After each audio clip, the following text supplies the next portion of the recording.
Assalamu alaikum and a very good morning to all of you. मैं Amjad Ali, head of science department Pakshama school Doha Qatar. यहाँ मुझे chemistry पढ़ाते हुए 25 साल हो गए हैं और अभी मैंने आपके साथ लेक्चर का सिलसिला शुरू किया हुआ है और हमारा टॉपिक चल रहा है फंडामेंटल ऑफ केमिस्ट्री। तो आज उसके पार्ट 2 की बात हम करते हैं।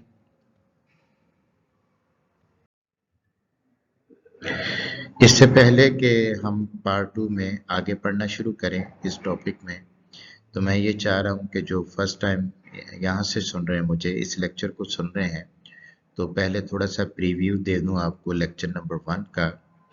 जो इस टॉपिक पे फंडामेंटल केमिस्ट्री के टॉपिक पे लेक्चर 1 में हमने बातें की थी, वो थी, एक तो हमने historical background of the chemistry discuss किया था, दूसरा हमने केमिस्ट्री की डेफिनेशन पे बात की थी, केमिस्ट मैटर क्या है वो डिस्कस किया था, और फिर हमने ख़ास तौर पर एटॉमिक नंबर और मास नंबर की बात की थी, जिसमें मैंने आपको बताया था कि किसी भी एटम में मौजूद नंबर ऑफ प्रोटॉन या नंबर ऑफ इलेक्ट्रॉन वो उसका एटॉमिक नंबर होता है, और किसी भी एटम में मौजूद नंबर ऑफ प्रोटॉन और नंबर ऑफ न्यूट्रॉन, इनका अगर हम सम कर लें, टोटल कर लें, तो वो उसका मास नंबर होता है।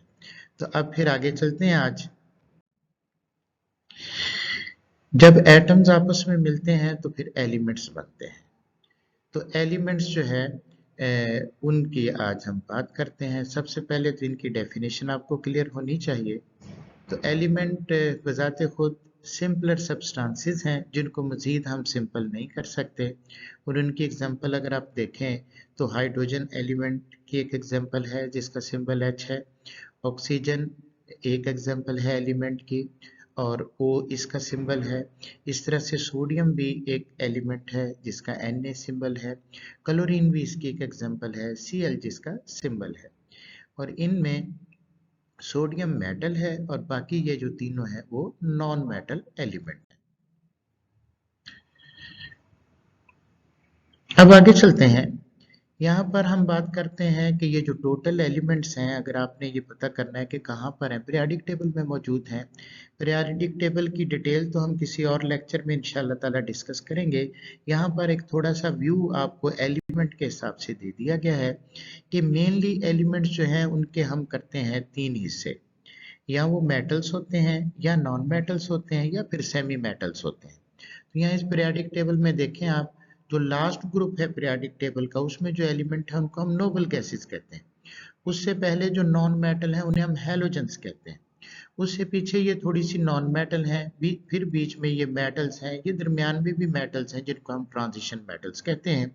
और पहले जो 2 ग्रुप हैं सिवाय हाइड्रोजन के वो भी मेटल्स हैं, जैसे पहला अल्कली मेटल्स और दूसरा alkaline earth metals.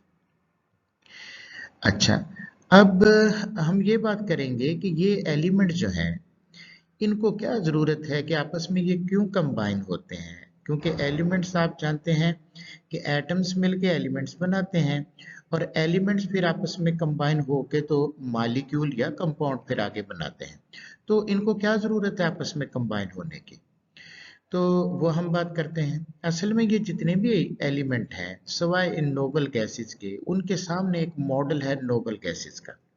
Noble gases ऐसे एलिमेंट हैं जो कि इनर्ट इन नेचर है, उनको दूसरे से रिएक्ट नहीं करना पड़ता, यानी वो स्टेबल है। अब सारे दूसरे एलिमेंट ये चाहते हैं हम भी इन जैसे हो जाएं, नोबल गैसेस की तरह, हम भी इनकी तरह स्टेबल हो, हमें भी दूसरों के साथ रिएक्ट ना करना पड़े। तो वो ये स्टैंडर्ड एक मॉडल है दूसरों के सामने। तो इस मसले के लिए जो एटम्स हैं वो या आपस में रिएक्ट करते हैं ताकि वो नोबल गैसेस जैसे हो जाएं, उनकी कॉन्फ़िगरेशन हासिल कर लें किसी तरीके से, और इसके लिए या तो वो अपने इलेक्ट्रॉन को लूज करते हैं या फिर इलेक्ट्रॉन को गेन करते हैं या शेयर करते हैं, और मकसद उनका एक ही है कि वो नोबल गैसेस की इलेक्ट्रॉनिक कॉन्फ़िगरेशन को हासिल करें। जी, इस स्लाइड में हम डुप्लेट रूल और ऑक्टेट रूल उसकी बात करेंगे। डुप्लेट रूल में डुप्लेट जो वर्ड है वो लैटिन लैंग्वेज का वर्ड है, ये 2 के लिए इस्तेमाल होता है। इसी तरह ऑक्टा 8 को बोलते हैं, तो उससे ऑक्टेट रूल है। लैटिन लैंग्वेज में 8 को ऑक्टा बोला जाता है, तो उसके लिए ये यूज़ करते हैं। जैसे मैं आपसे पहले कह रहा था कि नोबल गैसेस के अलावा जितने भी एलिमेंट हैं वो सब के सब नोबल गैस की इलेक्ट्रॉनिक कॉन्फ़िगरेशन को हासिल करने के लिए या तो इलेक्ट्रॉन लूज करते हैं या इलेक्ट्रॉन गेन करते हैं या फिर इलेक्ट्रॉन शेयर करते हैं। अब अगर फर्ज करें जैसे हाइड्रोजन है, उसके आउटर मोस्ट शेल में एक इलेक्ट्रॉन है। अब अगर उसको एक और मिल जाता है इलेक्ट्रॉन तो उसके आउटर मोस्ट शेल में 2 हो जाएंगे। अगर 2 हो जाते हैं तो उसको हीलियम गैस की इलेक्ट्रॉनिक कॉन्फ़िगरेशन मिल जाएगी। तो इस तरह से उसने 2 इलेक्ट्रॉन किए अपने आउटर मोस्ट शेल में कंप्लीट, तो लिहाजा ये कहलाएगा डुप्लेट रूल।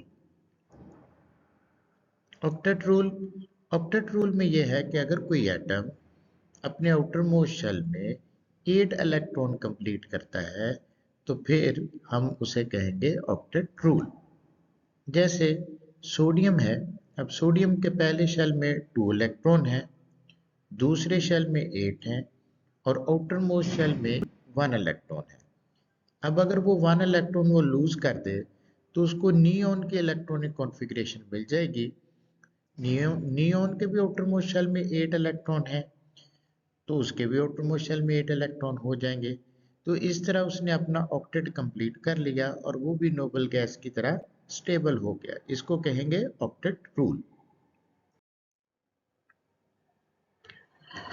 इस स्लाइड में हम बात करते हैं आयन क्या होता है।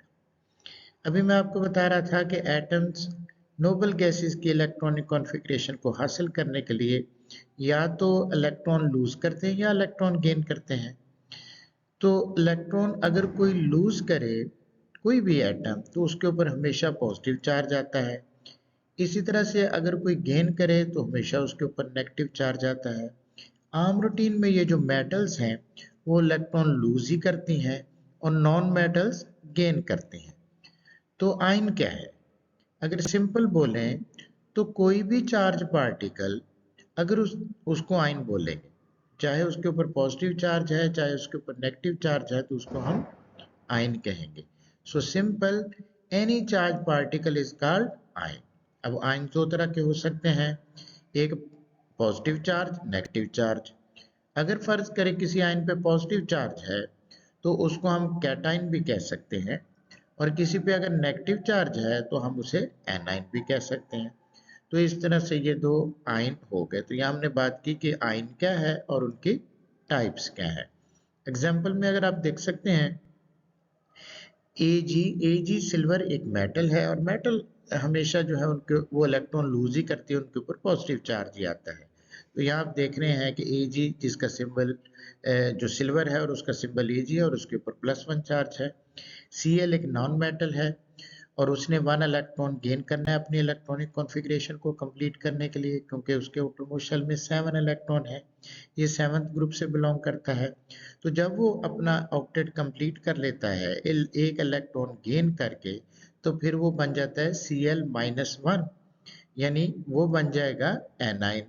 इसी तरह सोडियम क्लोराइड फेमस है जिसमें सोडियम बन गया है कैटाइन और क्लोराइड बन गया है एनाइन। और ये कैटाइन और एनाइन आपस में जब एक दूसरे के करीब आते हैं तो मिलके कंपाउंड बना देते हैं। जी, आज के लिए इतना काफ़ी है। बाकी इंशाल्लाह ताला नेक्स्ट अगले पार्ट में जो रिमेनिंग टॉपिक रह गया है उसको हम डिस्कस करेंगे। तो नेक्स्ट इंशाल्लाह डिटेल के साथ मैं आपको एक्सप्लेन करूंगा कि कैटाइन और एनाइन कैसे फॉर्म होते हैं और अगर जब वो बन जाते हैं तो फिर वो मिलके आयनिक बॉन्ड कैसे बनाते हैं और आयनिक बॉन्ड की फॉर्मेशन की एग्जांपल्स भी हम ज़रा डिटेल के साथ डिस्कस करेंगे इंशाल्लाह ताला। तो जुड़े रहिए चैनल के साथ। केमिस्ट्री को सीखने के लिए तीनों लैंग्वेजेस में केमिस्ट्री आपके लिए अवेलेबल है, उर्दू में, इंग्लिश में और पंजाबी में। जैसे आपको आसानी हो आप सीख सकते हैं।